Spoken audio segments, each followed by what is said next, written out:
Hi guys, मैं हूँ विनीत कुमार। यदि आप हमारे चैनल पर नए हैं तो पहले जाकर चैनल को सब्सक्राइब करें, वीडियो को लाइक करें। चलिए दोस्तों, स्टार्ट करते हैं। हमने आपको 6 क्लासें पढ़ा दी है। ये आपकी 7वीं क्लास है आज सीडीपी की। ठीक, तो इसमें हम किशोरावस्था पढ़ रहे थे और ये टॉपिक आज हम कंप्लीट कर लेंगे, किशोरावस्था।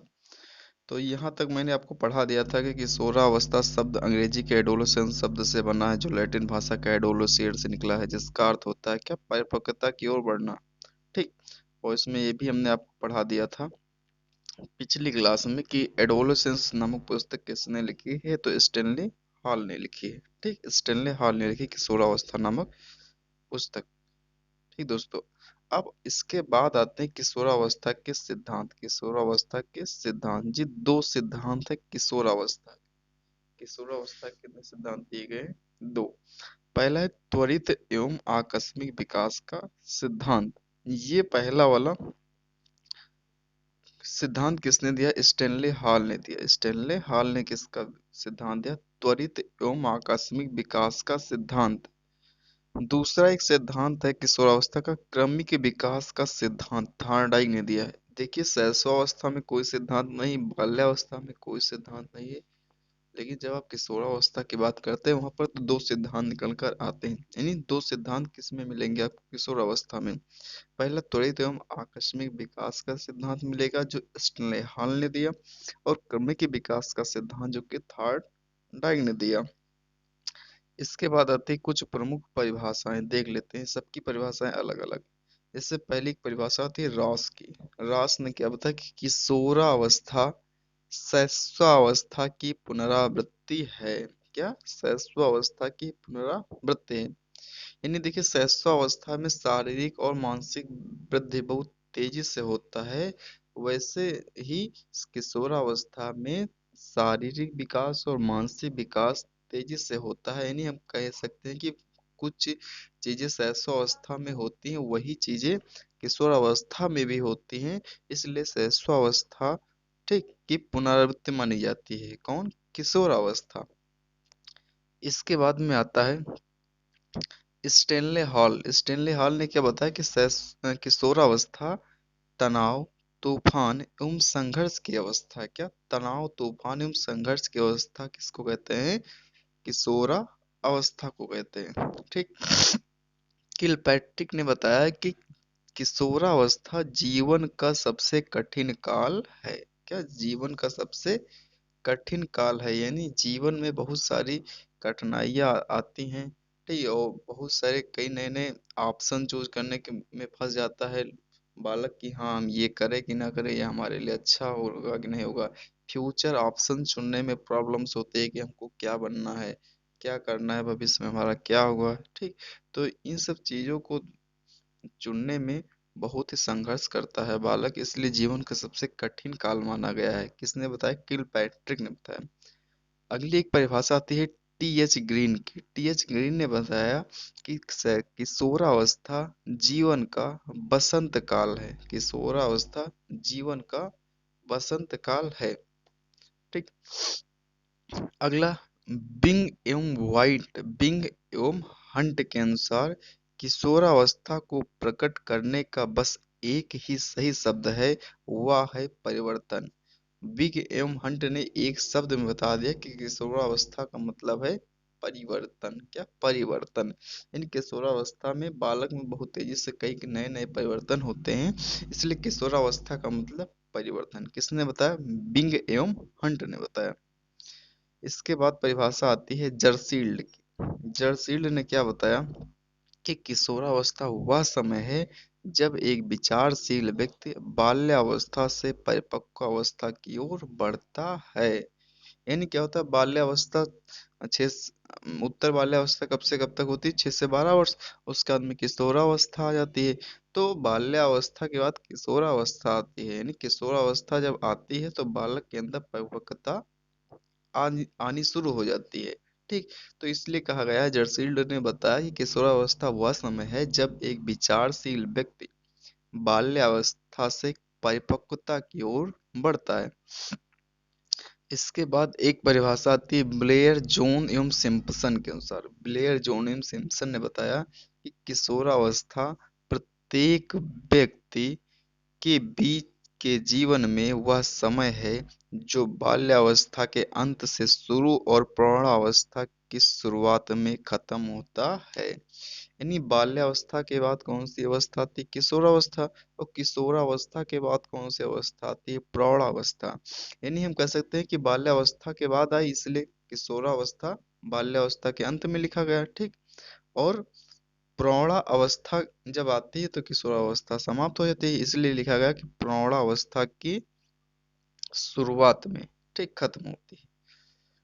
उसके बाद परिभाषा आती है कुलहन की। किसकी? कुलहन की परिभाषा है। कुलहन ने क्या बताया कि किशोरावस्था बाल्यावस्था और प्रौढ़ावस्था के बीच का संधि काल है। यानी बाल्यावस्था और प्रौढ़ावस्था के बीच में कौन सी अवस्था पड़ती है? तो किशोरावस्था। किसने बताया? कुलहन ने बताया।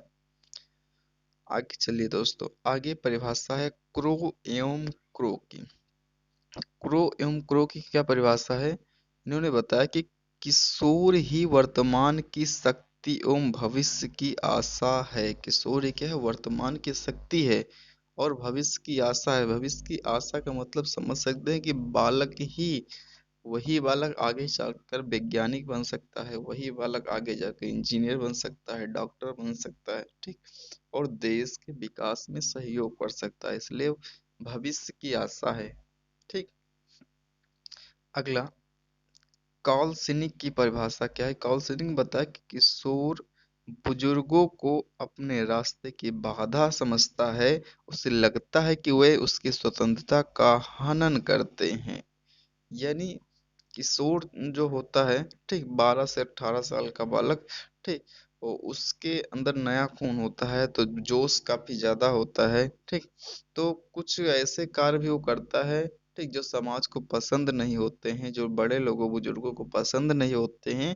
इसलिए किशोर जो होता है वो बुजुर्गों को अपने, यानी जो 60 साल के ऊपर के लोग हैं, ठीक, उनको समझता है कि ये लोग बेकार है, ये हमारे काम में कुछ ना कुछ बाधा जरूर डालेंगे, ठीक। आगे चलते हैं। आगे एक परिभाषा आती है स्किनर सर की। स्किनर ने क्या बताया कि किशोरों को निर्णय लेने का अनुभव नहीं होता है। किशोरों को निर्णय लेने का अनुभव नहीं होता है।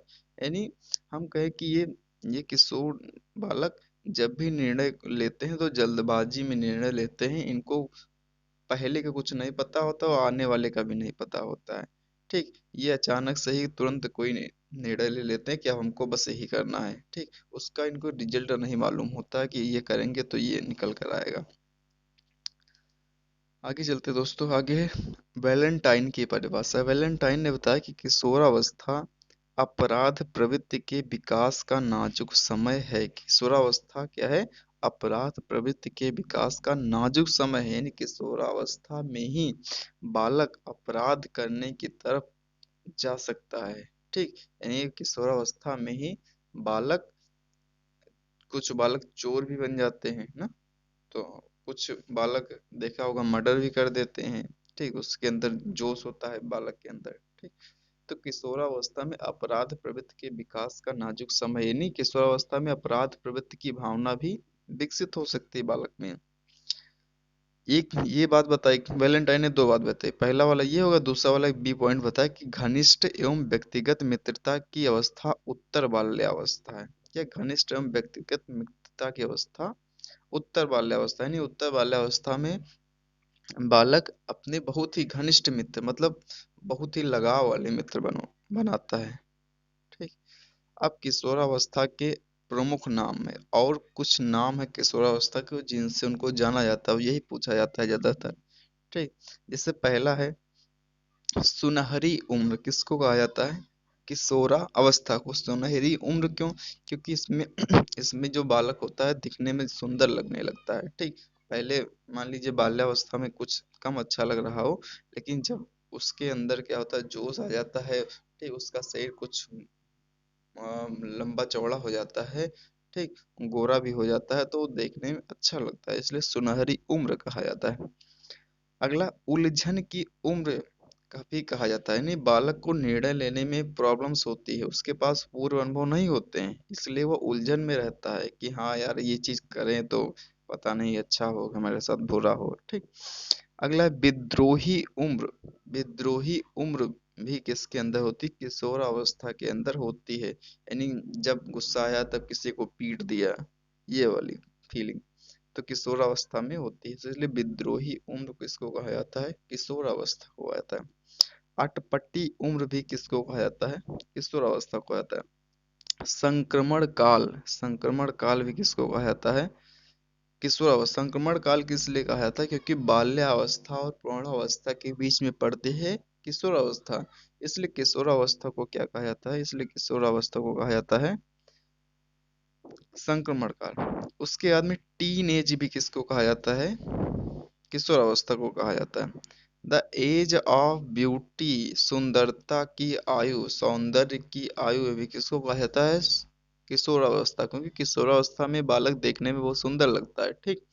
आप कैसा भी पहले, मान लीजिए छोटा था तब कैसा भी नकचढ़ा टाइप का दिखता हो, गोलू मोलू सा दिखता हो, ठीक, लेकिन जब वो ही 18 साल का बालक हो जाता है तो ऑटोमेटिक दिखने में अच्छा लग जाता है। ठीक। तो इसलिए द एज ऑफ ब्यूटी इसको कहते हैं, यानी सौंदर्य की आयु भी किसको कहा जाता है, किशोर अवस्था को कहा जाता है। दल भक्ति की उम्र, ठीक, दल भक्ति की उम्र किसको कहा जाता है, यानी दल भक्ति की उम्र ये समझ लीजिए कि वो किशोर अवस्था में बालक अपने को 10-12 दोस्त बनाएगा, 10-12 दोस्त बनाने के बाद भी अपना आप वो अपने आप में क्या बनेगा, कहेगा कि मैं इस ग्रुप का लीडर हूँ, विलन, ठीक, वो सबसे आगे रहेगा।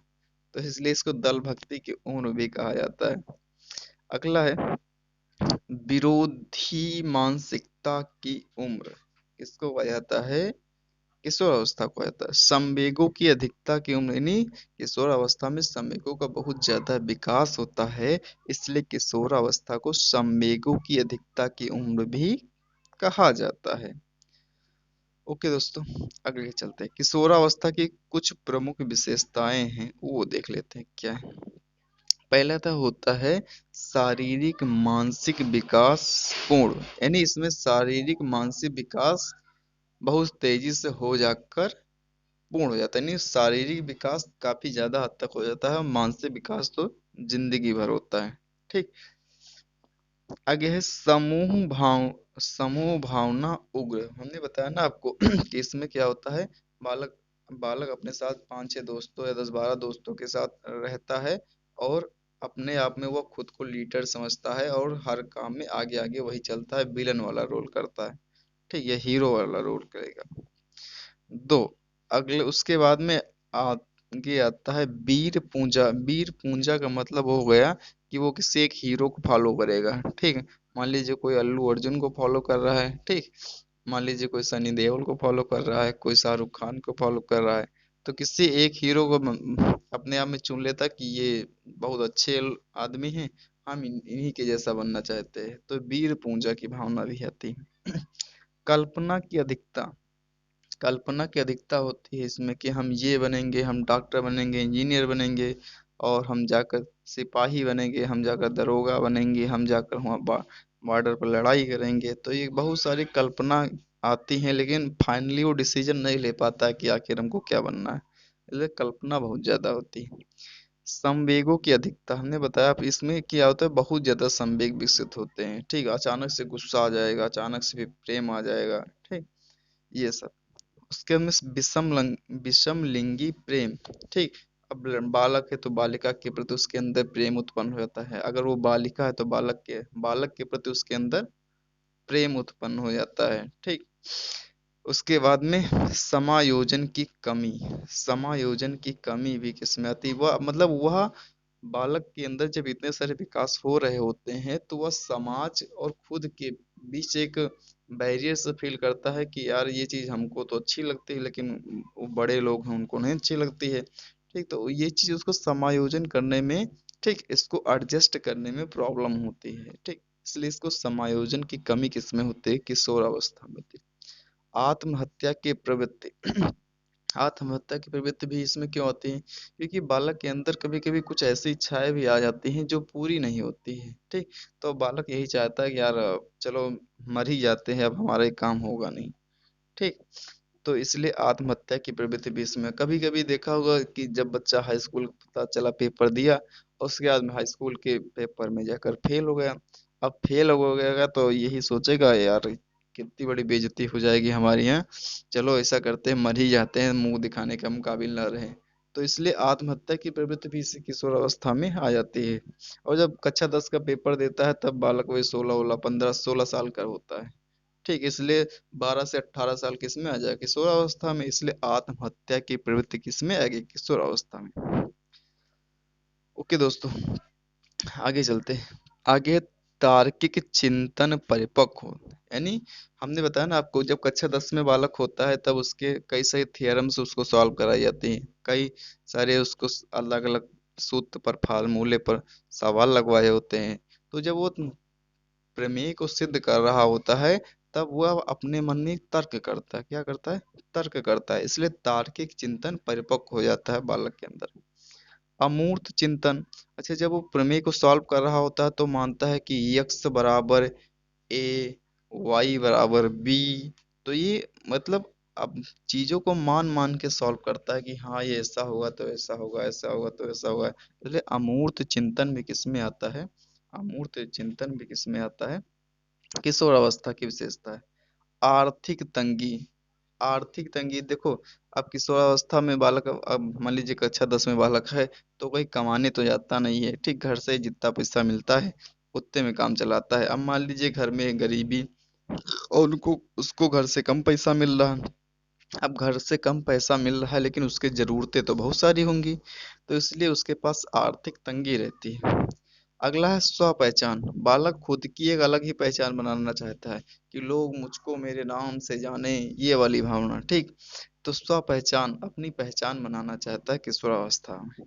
स्वीकृत पाने की इच्छा, वह चाहता है कि हम जहां भी जाएं बस हमारे नाम से काम हो जाए, ठीक। यानी सभी लोग हमको स्वीकारे, सभी लोग हमारा सम्मान आदर करे।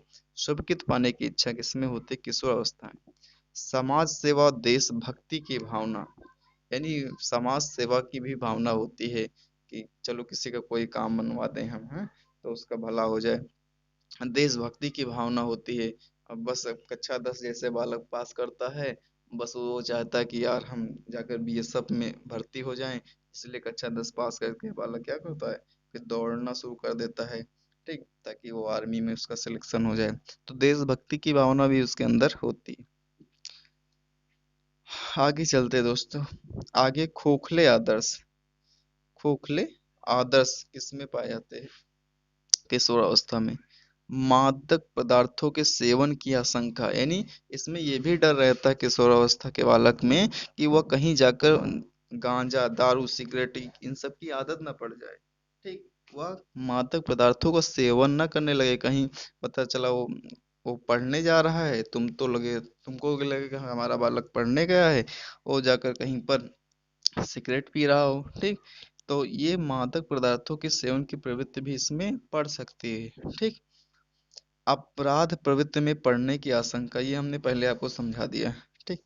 व्यवसाय चयन की चिंता, यानी इसमें बालक परेशान रहता है, यार हम कौन सा ऐसा कोर्स कर ले जिससे आकर भविष्य में हमको सफलता मिल जाए, हमको एक अच्छी नौकरी मिल जाए और हमारा जीवन अच्छे से चल जाए।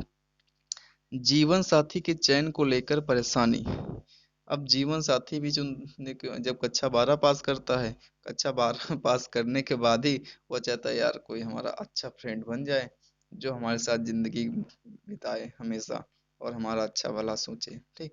यानी जीवन साथी चुनने की भी उसके अंदर एक क्षमता विकसित हो जाती है कि चलो कहीं यहीं पर जीवन साथी चुन लिया जाए, माता पिता बाद ही में चूज करेंगे, ठीक।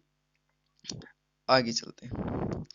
किशोरावस्था में शिक्षा कैसे दी जाती है वो देख लेते हैं। पहली होती है व्यावसायिक शिक्षा। क्या होती है? व्यावसायिक शिक्षा दी जाती है, ठीक। इससे व्यावसायिक शिक्षा का मतलब कुछ ऐसे भी कोर्स हैं, जैसे कक्षा 10 के बाद आपका आईटीआई होता है, पॉलिटेक्निक होता है, तो ये व्यावसायिक शिक्षा भी दी जाती है। अमूर्त शिक्षा, हमने बताया प्रमेय सॉल्व कराना। तार्किक शिक्षा, यौन शिक्षा, नैतिक शिक्षा। नैतिक शिक्षा इसलिए दी जाती है कि भाई क्या करो, तुम साफ सुथरा रहो, हैं, हाथ पैर धोते रहो। ये नहीं कि सुबह उठे और पीठ पीठ पीठ पे क्या झोला टांगे, मैं चले आ रहे स्कूल पढ़ने। तो ऐसा नहीं करना है, ठीक। नैतिक शिक्षा दिया जाता है ताकि सुबह उठते ही आप कुल्ला मंजन दतून करें, फ्रेश हो जाएं, नहाए धोएं, कपड़े पहने अच्छे से साफ सफाई से, उसके बाद में स्कूल आए। इसलिए नैतिक शिक्षा भी दी जाती है। शारीरिक शिक्षा दी जाती है कि अपने शरीर को स्वच्छ रखो, नाखून लंबे ना हो, बाल बाल आपके बड़े ना हो। कभी कभी देखो ना, कुछ लड़के तो शाहरुख खान टाइप में बढ़िया लंबे लंबे बाल रखा के पीछे से और स्कूल ही चले जाते हैं, ठीक। तो इसलिए शारीरिक शिक्षा दी जाती है कि शाहरुख खान अभी से ना बनो। तो अगला है समायोजन की शिक्षा, इसमें भी दी जाती है, ठीक, कि तुम अपने आप पे थोड़ा कंट्रोल रखो और समाज में चल रहा है थोड़ा उस टाइप में आओ और तुम अपने में अलग ना दिखो, ठीक। तो ये वाला आपका किशोरावस्था वाला पूरा टॉपिक हमने आपको आज कंप्लीट करा दिया है। इसके बाद जो हमारा टॉपिक है वो है मापन एवं मूल्यांकन। इसको मैं भी इसी वक्त देख ही लेता हूँ, ठीक, कंप्लीट हो जाए। ये भी छोटा सा टॉपिक है, मापन मूल्यांकन। और भी ये जान लीजिए कि मापन और मूल्यांकन से कम से कम नहीं तो 2 नंबर आएंगे, ठीक। कम से कम 2 नंबर आते हैं, ठीक। नहीं, दो नहीं आएंगे तो एक तो कोई काट ही नहीं सकता किसी भी एग्जाम, चाहे यूपी टेट में हो या सुपर टेट में हो, किसी भी टीचिंग एग्जाम्स की बात कर लें तो 1 नंबर आना है मापन एवं मूल्यांकन से, ठीक। मापन क्या होता है? मापन का मतलब मीजरमेंट, और मूल्यांकन को इंग्लिश में कहते हैं इवेल्युएशन। क्या कहते हैं? इवेल्युएशन। अब देखिए मापन क्या है। मापन है किसी वस्तु या व्यक्ति के मूर्त या अमूर्त गुणों को अंकों में व्यक्त करना ही क्या है? मापन। मापन का मतलब हो गया मापना। मापना कैसे? सेंटीमीटर। मान लीजिए आप दुकान पे गए, दुकान पर आपको कपड़ा खरीदना है, ठीक। कपड़ा खरीदना है तो कपड़ा आप जब लेंगे तो दर्जी क्या करेगा, सॉरी दर्जी नहीं, जो विक्रेता है, जो कपड़ा बेचने वाला है, वो क्या करेगा, आपको कपड़े को नापेगा, सेंटीमीटर में नापेगा कि ये देखो भैया इतने सेंटीमीटर या मीटर में, ठीक। उसके बाद में नाप को आपको देगा। तो ये कपड़ा आपका हुआ मूर्त, उसके बाद में नाप लिया, नापा सेंटीमीटर में, ठीक। इसलिए अंक में बताया कि हाँ ये आपका इतने मीटर या इतने सेंटीमीटर है, उसके बाद में आपको कपड़ा दिया, ठीक। तो ये है मूर्त वस्तु को अंक प्रदान करना है, क्या कहलाता है? मापन कहलाता है। अगला, मापन दो प्रकार के होते हैं। कितने प्रकार के? दो। पहला होता है मूर्त या भौतिक मापन, और दूसरा होता है अमूर्त या सामाजिक मापन, ठीक। मूर्त या भौतिक मापन मतलब भौतिक मापन या मूर्त जिसको कहेंगे जिसमें मापक इकाइयों का प्रयोग हो। क्या? जिसमें मापक इकाइयों का प्रयोग हो, जैसे लंबाई मापना है, चौड़ाई मापना है, ऊंचाई मापना है, गहराई मापना है, ठीक। तो ये सब चीजें क्या हो गई? ये मूर्त मापन हो गए। क्या? मूर्त मापन। अमूर्त का मापन, अमूर्त या सामाजिक मापन जिसको कहते हैं, जिससे बुद्धि माप रहे हैं, बुद्धि, ठीक। व्यक्तित्व माप रहे हैं। अब व्यक्तित्व मापने कोई मशीन तो है नहीं है कि बुद्धि मापने की चलो मशीन है, चलो इसके माइंड पर लगा देते हैं अभी बता देगा इसके अंदर कितनी बुद्धि है।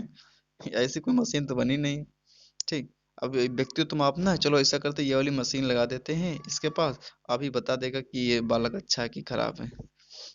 तो ये ऐसा कुछ भी नहीं, लेकिन उसको कुछ प्रयोग के आधार पर, कुछ उदाहरण के आधार पर, कुछ सवाल पूछ कर, ठीक, बालक से उसके व्यक्तित्व का आकलन किया जाता है, उसके बुद्धि का आकलन किया जाता है, और उस आकलन को अंक प्रदान किए जाते हैं कि हाँ तुम पहले स्थान पर हो, तुम दूसरे स्थान पर हो।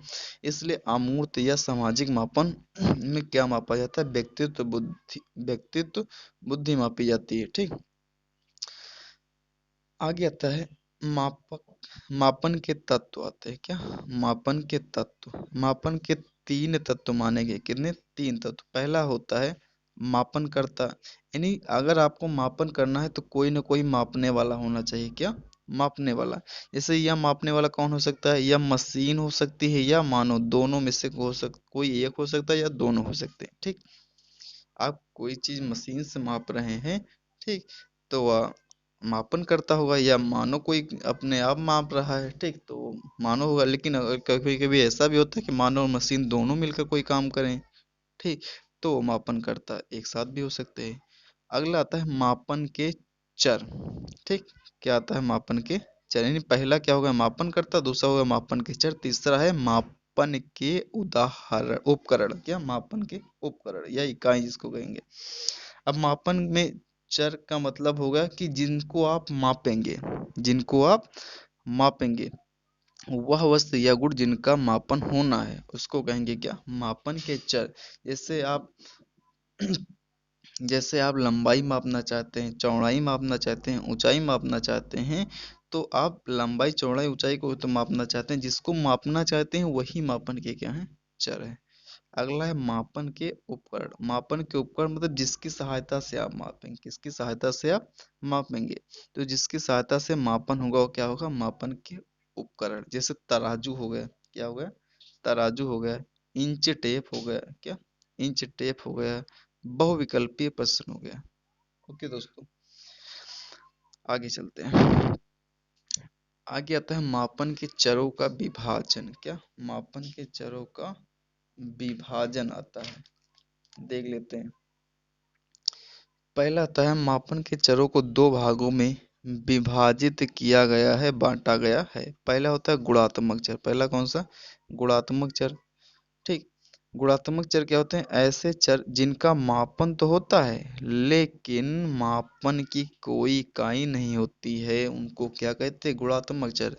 यानी ऐसे चर जिनका मापन तो होता है लेकिन कोई इकाई नहीं होती, जैसे बुद्धि और व्यक्तित्व। अब बुद्धि को माप रहे हैं, अब और व्यक्तित्व को माप रहे हैं, तो इनको केवल अंक प्रदान किए जाते हैं 1 2 3 4 5 6 करके। ठीक, इनके बाद कुछ लिखा नहीं जाता कि हाँ तुम्हारी बुद्धि 1 लीटर है, तुम्हारा व्यक्तित्व 5 किलो है, ऐसा नहीं होता है। ठीक, उसको बस केवल नंबरिंग की जाती है कि तुम 10वें नंबर को, तुम 5वें नंबर को, ऐसे है। ठीक, तो ऐसे चर जिनका मापन तो होता है लेकिन मापन की कोई इकाई नहीं होती है, उनको क्या कहते हैं, गुणात्मक चर कहते हैं। ठीक, उसके बाद में एक आता है मात्रात्मक चर। मात्रात्मक चर क्या होते हैं, कि ऐसे चर जिनके मापन की इकाई होती है। ठीक, जिनके मापन की इकाई होती है, जैसे क्या होगा, लंबाई होगा, चौड़ाई होगा, वजन।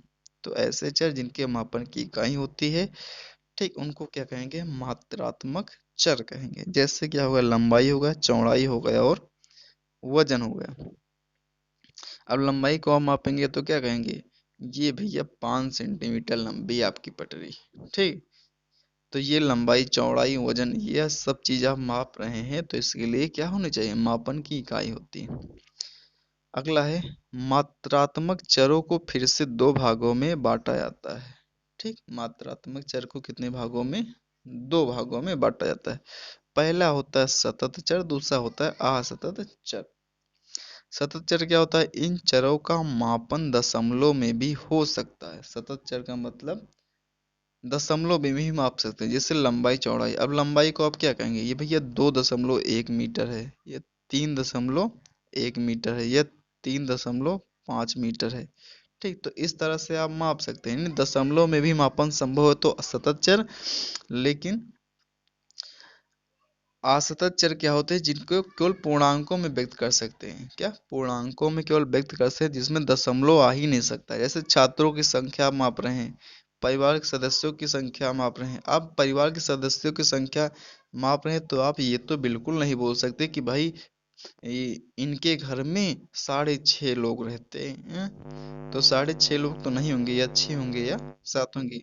अब तुम ऐसा बोल दो कि कक्षा 7 में 550 बालक हैं, 550 बालक हैं और आधी बालिका है।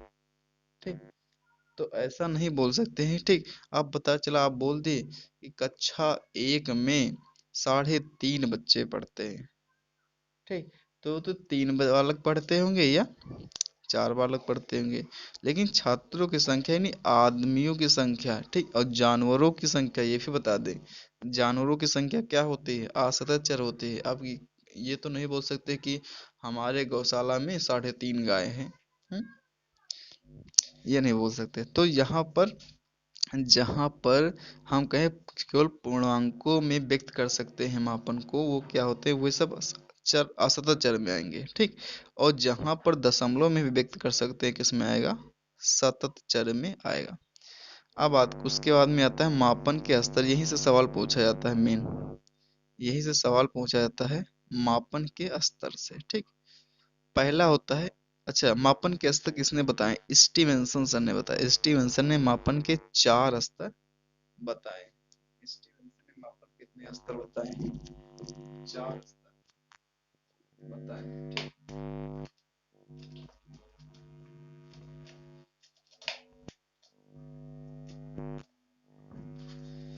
देख लेते क्या है। पहला होता है नामित मापन। क्या पहला क्या होता है? नामित मापन। यहाँ पर गुण को ही नाम मान लेते हैं। गुण को ही क्या मान लेते हैं? नाम मान लेते हैं। जैसे हमने ये कहा कि कक्षा के बालकों को 2 भागों में बांटना। ठीक, कक्षा के बालकों को 2 भागों में आप बांट दीजिए। एक ये इधर बालक हो गए, इधर बालिका हो गई। तो इसमें नाम को ही गुण मान लिया है, लेकिन किसका नाम है, ठीक, ये नहीं पता चल पाता है। ठीक, यानी गुण को ही नाम मान लिया। जैसे मान लीजिए कक्षा में 50 बालक हैं, 50 हमको 50 छात्रों की एक संख्या है। 50 में मान लीजिए 25 लड़का और 25 लड़की। तो ऐसे लिखा जाएगा 25 लड़के इधर ही टाइप लिख दो, 25 बालिकाएं लड़की इधर लिख दो। ठीक, लेकिन इसमें कौन कौन से लड़के पढ़ते हैं, कौन कौन सी लड़कियां पढ़ती हैं, उनके आप नाम नहीं पता कर पाएंगे। ठीक, और उसके बाद में आता है क्रमिक मापन। क्रमिक मापन में क्या होगा? यहाँ नाम और क्रम दोनों पता होते हैं। क्या होते हैं? यहाँ पर नाम भी पता होगा। ठीक, नाम भी पता होगा और क्रम भी पता होगा। अब जैसे क्वेश्चन आ गया क्या, कक्षा में छात्रों का अनुक्रमांक। अच्छा, कक्षा में छात्रों का अगर अनुक्रमांक लिख दिया गया, मान लीजिए कक्षा 10 का पेपर हो रहा है। ठीक, कक्षा 10 का पेपर हो गया तो वहां पर क्या आपने देखा होगा, सीट पर अनुक्रमांक रोल नंबर लिखा होता है। अच्छा, तुमको पता होता है हमको ये रोल नंबर है। ठीक, लेकिन अगर किसी को तुम्हारे बारे में पता करना है तो तुम्हारा रोल नंबर देखेगा। ठीक, और तुम्हारे रोल नंबर के साथ ही तुम्हारा नाम भी रजिस्टर में दर्ज हो गया, तुम्हारे एडमिट कार्ड पर तुम्हारा नाम भी लिखा हुआ है। यानी हमने रोल नंबर के साथ से तुम्हारा नाम भी फाइंड कर लिया। तो ये कौन सा मापन हो गया? क्रमिक मापन। एग्जाम्पल क्या हो जाएगा? कक्षा में छात्रों का रोल नंबर। रोल नंबर बोलने पर छात्र नाम का भी पता हो जाएगा। ठीक, छात्र का क्या नाम है रोल नंबर बोलने पर पता हो जाएगा। अगला है अंतराल मापन। क्या अंतराल मापन क्या होता है? इसमें नाम क्रम के अलावा एक अंतराल भी दिया जाता है। अंतराल इसमें क्या होता है, नाम और क्रम तो रहता है, साथ में एक अंतराल भी रहता है। ठीक, अब मान लीजिए कक्षा 10 में पढ़ने वाले बालक, ठीक, सबकी उम्र सेम नहीं होती। मान लीजिए कक्षा 10 में पढ़ने वाले कुछ बालक क्या हो गए, कुछ बालक हो गए 14 साल के, कुछ 15 साल के, कुछ 16 साल के बालक हो गए। तो पहले बोला जाएगा कि 1 से 10 क्रम वाले जितने भी बालक हैं, 1 से 10 के बीच में, ये सब 14 साल के हैं। 10 से 20 के बीच में जितने भी बालक आएंगे वो सब 15 साल वाले बालक एक जगह आ जाएं। ठीक, अब 20 से 30 के बीच जो भी बालक आते हैं, या 20 से 30 के बीच जो भी बालक हैं, वो सब 16 साल के बालक हैं। तो ऐसे अलग अलग करेंगे।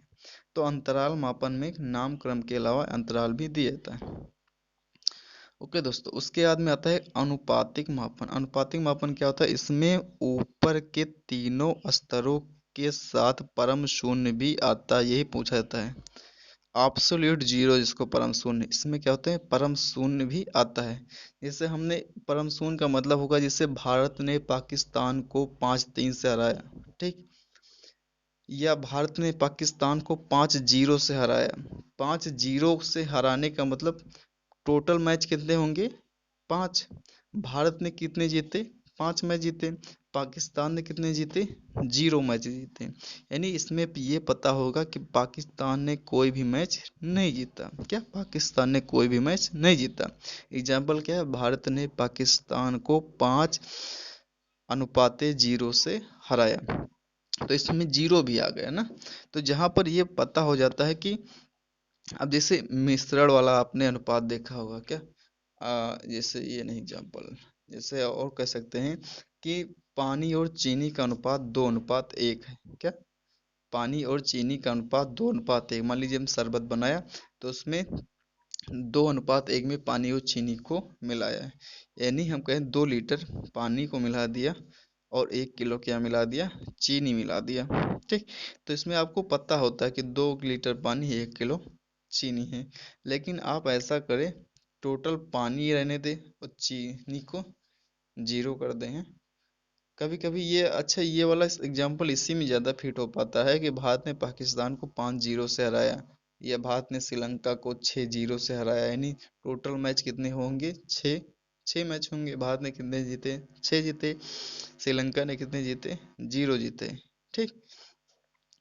यह स्तर इकाई से भी स्वतंत्र होता है, इसलिए यह सबसे अच्छा स्तर होता है। देखिए, ये अनुपात में कोई इकाई नहीं होती। जैसे 1:2 लिखा है, ठीक, या 5, ठीक, 5:0 लिखा है, 5:0 लिखा है, तो इसमें कोई भी क्या होता है? इसमें कोई भी क्या होती? कोई इकाई नहीं होती। ठीक। आप ऐसे 3:2 के बाद में ये मीटर नहीं लिख सकते क्या? मीटर नहीं लिख सकते भाई, क्योंकि ये आनुपातिक मापन है। आनुपातिक मापन में कोई भी क्या होती? इकाई नहीं होती, इस इकाई से स्वतंत्र होता है। अब आती है मापन की परिभाषाएं। परिभाषा सबसे लास्ट में ले रहे हैं। कैंपबेल की परिभाषा है कि निश्चित नियमों के अनुसार वस्तुओं एवं घटनाओं को अंकों में प्रकट करना मापन है। यानी कुछ नियम को मानते हुए, ठीक, कुछ निश्चित नियम के अनुसार वस्तु एवं घटना को अंकों में व्यक्त करना क्या कहलाता है? मापन कहलाता है। कैंपबेल ने बताया। स्टीवेंसन सर की आती। स्टीवेंसन के तो बहुत ही इंपॉर्टेंट होते हैं। स्टीवेंसन ने बताया कि निश्चित नियमों के अनुसार वस्तुओं को अंक प्रदान करना मापन है। क्या? निश्चित नियमों के अनुसार वस्तुओं को अंक प्रदान करना है क्या कहलाता है? मापन। ये डेफिनेशन कई बार पूछी जाती है, पूछी गई भी है स्टीवेंसन वाली, कि निश्चित नियमों के अनुसार वस्तुओं को अंक प्रदान करना मापन है। हेल्मस्टेडर ने क्या बताया कि मापन को एक प्रक्रिया के रूप में परिभाषित किया जा सकता है। मापन को एक प्रक्रिया के रूप में परिभाषित किया जा सकता है जिसमें किसी व्यक्ति या पदार्थ में निश्चित विशेषता का आंकिक मान वर्णन होता है। जिसमें क्या होता है? जिसमें किसी व्यक्ति या पदार्थ में निहित विशेषता का आंकिक वर्णन होता है। उसके बाद में एक परिभाषा आती है ब्रैडफील्ड एवं मारडॉक के अनुसार। क्या? ब्रैडफील्ड एवं मारडॉक के अनुसार, ठीक, इन्होंने क्या बताया कि मापन प्रक्रिया में किसी घटना या तथ्य के विभिन्न आयामों को प्रतीक निर्धारित करते हैं। ठीक। कोई घटना हो गई, घटना को हम अंकों में व्यक्त करेंगे। ठीक, अंक में व्यक्त करेंगे। इसलिए मापन की प्रक्रिया में किसी घटना या तथ्य के विभिन्न आयामों को प्रतीक निर्धारित करते हैं जिससे उस घटना या तथ्य की वास्तविक स्थिति का निर्धारण हो सके। उसके बाद में परिभाषा आती है किसकी आती है? ई ए पील की। ई ए पील की क्या परिभाषा है?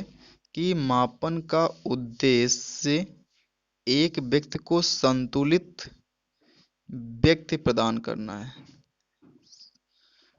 ताकि वह समाज की विभिन्न भूमिकाओं का कुशलतापूर्वक निर्वाह कर सके। ओके दोस्तों, यहाँ तक हो गया। ठीक। अब उसके बाद में मूल्यांकन है, तो मूल्यांकन अब पढ़ेंगे अगली क्लास में। ओके दोस्तों, मिलते हैं अगली वीडियो में। और चैनल पर नए तो जाकर चैनल को सब्सक्राइब कर ले, वीडियो को लाइक करें। और मैं आपको पूरा वादा दिलाता हूँ कि मैं आपको अपने चैनल पर कंप्लीट सीडीपी पढ़ाऊँगा, यानी सीडीपी का पूरी निचोड़ पढ़ा दूंगा। और अगर 30 नंबर का पेपर आता है कहीं पर, तो गारंटी लेता हूँ मैं आपको कि 25 से 27 नंबर तक इसी से पूछे जाएंगे। 3 नंबर जो अलग होंगे वो कहाँ से होंगे हमको नहीं पता, लेकिन 25 से